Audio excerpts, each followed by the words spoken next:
રાજુલાના છતડિયા ગામ નજીક ડીઝલ ભરેલા ટેન્કરમાં આગ લાગી।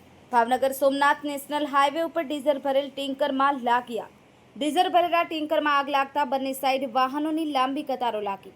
ટેન્કર ચાલકે રાજુલા પોલીસને ફાયર બ્રિગેડને જાણ કરાઈ। ડીઝલ ભરેલા ટેન્કરમાં આગ લાગતા આગે વિકરાળ સ્વરૂપ ધારણ કર્યું। નેશનલ હાઈવે ઉપર આગ લાગતા બંને સાઈડ ખેતીવાડીની સાઈડોમાં આગ લાગી। રાજુલા પોલીસને જાણ થતાં તાત્કાલિક ઘટના સ્થળે પહોંચી બંને સાઈડ વાહનોને સલામતી માટે સંભાળવી દેવાયા। Mahadev times news Rajula.